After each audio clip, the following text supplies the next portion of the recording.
Many people never really think about their emotional health or their emotional well-being until they hit a point of crisis or a breakdown. In reality, our emotions, our feelings, are our navigational system, and yet it seems to me that many of us have been brought up to be uncertain or afraid of what we feel, afraid of any intense emotional experiences, sometimes even the good ones. The reality is that everything that we feel is vital to us, and all our emotions are of value. We have this extraordinary navigational system, and this navigational system is made up of all of our emotions and our feelings. Every single emotion that we have, we need, and we would be incomplete without the full range. I've been listening to people for nearly 26 years now, helping them to develop the emotional tools and the internal resources to move from a place of breakdown to a place of breakthrough. In every single case, regardless of the external circumstances that people are in every single case, each person is struggling with what they're feeling. They're struggling with their emotions. They arrive in my consulting room in a state of trauma or stress or anxiety, and they need help to navigate what's going on for them. They need help to navigate what they're feeling. Now, frequently, the most difficult times in our lives can actually be like a kind of a doorway to a greater level of awareness.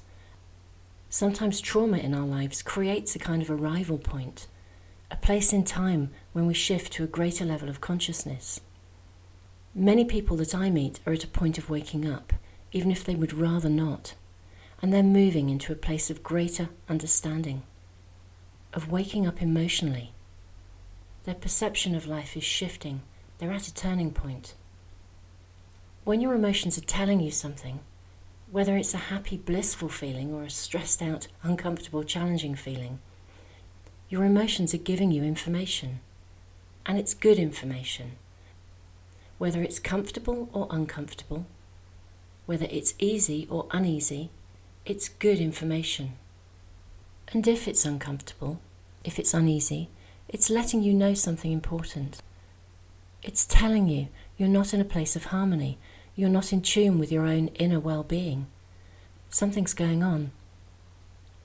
Whatever's going on for you, I guarantee that your emotions are informing you. They're letting you know what's going on.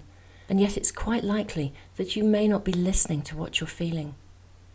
Many people have been brought up to be afraid of how they feel and brought up to be mistrustful of feelings. We have this extraordinary navigational tool, and yet we haven't learned to listen to it.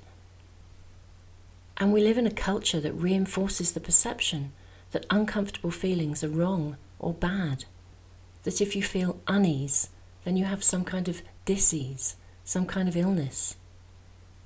If you're stressed and you're experiencing intense, difficult and challenging emotions, and if you seek help through the medical services, it's highly likely that the very first support you'll be offered will be some form of medication. In my experience in the UK, the current services here, which are incredibly overstretched, generate a system of medicated maintenance, rather than a system which is involved in enabling people to become well and move forwards. And once in that system, it's actually very hard for people to leave it, which of course adds pressure to a system which is already overstretched and under-resourced. To my mind, the solution is not to take a pill so that you can continue to be stressed but do it better. To my mind, the solution is not to take a pill that enables you to develop a tolerance to a lifestyle that dictates stress as a perceived and expected part of normal life. Now, I just would like to say that I'm not actually anti-medication. The strides that have been made in modern medicine and in healthcare are phenomenal. The research, the passion, and the drive to give us such an improvement in the quality of our lives is just outstanding.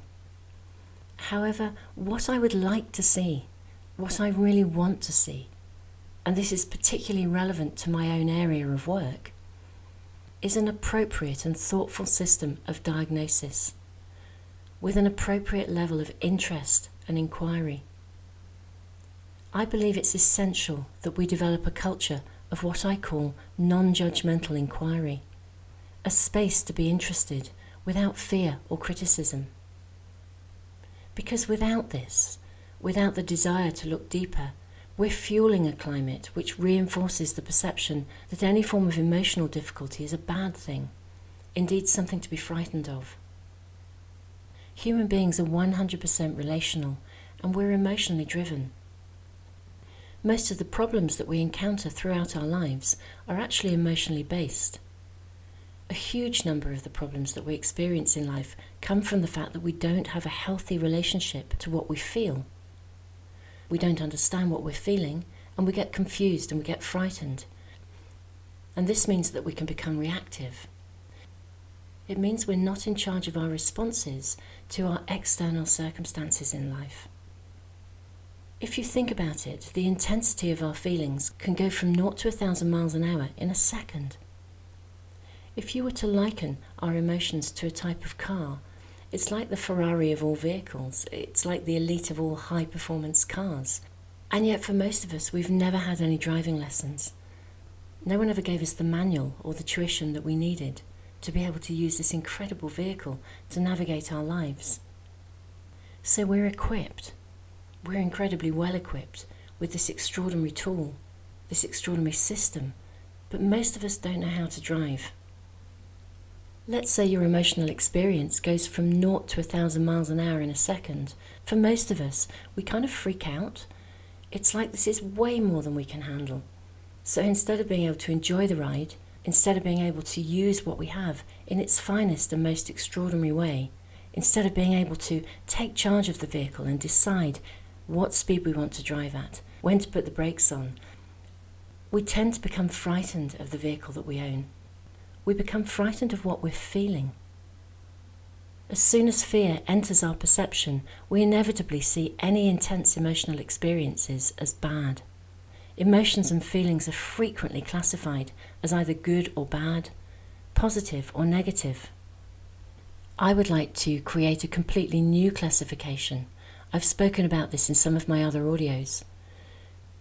So let's reclassify the way that we feel into the easy, comfortable, relaxed, joyful, happy, playful kind of camp, and the uneasy, uncomfortable, tense, distressing, unhappy, stressed out kind of camp. None of the above states of being are bad. If you're feeling something in the uneasy, uncomfortable camp, this is informing you. It's telling you that something's going on. Something's not okay. Maybe you need support. So let's listen to this. Let's begin to find out how to use this information. Let's begin to learn how to use this extraordinary navigational system that you've been blessed with to your advantage. This isn't a good-bad scenario. We should never be afraid of what we're feeling. Remember, this is a Ferrari you're driving. This is a powerful vehicle, and it's helpful if it's not completely out of our control. So let's learn to drive. Let's start developing a language that will enable you not to be afraid of what you're feeling. When we start life, we don't have a manual. It's something that evolves and grows with us. The first version that we have will be based on the manual that our parents have developed for themselves. So if our parents weren't well equipped, because their parents before them were not well equipped, then our basic manual, our factory settings, so to speak, are probably not particularly well attuned to the driving of a highly tuned Ferrari. It's important to remember that, of course, life is an evolutionary process. We're designed to grow, and this includes emotionally. I have met many, many people who are managing to survive in the world. They're managing to get by. They're managing to exist. But they're not living. Surviving and living are not the same. Our emotions are an extraordinary gift, a tool that we can use, not for survival, but for living. Not to stand still, but to evolve, to grow and be fully engaged with all that life has to offer, to be active in generating the kind of world that we wish to live in. You know that wisdom is the connection between knowledge and experience, and the capacity to integrate and join the two together. And it's our emotions, this extraordinary navigational tool, that drives this capacity. Wisdom is a state of well-being, and it's not static. It's a continual process of evolution. It's a natural process of continual growth and integration. So I would invite you to embark upon a journey of emotional discovery. I would invite you to develop a personal relationship with your extraordinary navigational system. I would like to invite you to learn an emotional language. I wish to invite you to learn to drive. When you have a healthy, vibrant, alive emotional relationship with yourself, you can also then have a healthy, vibrant, alive emotional relationship with everyone and everything around you. Your emotions no longer faze you. You can be the driver of your own Ferrari, and as a capable driver, you demonstrate to the next generation how possible this is and how valuable this is, to live without fear of what you feel. Thank you for listening, and take care.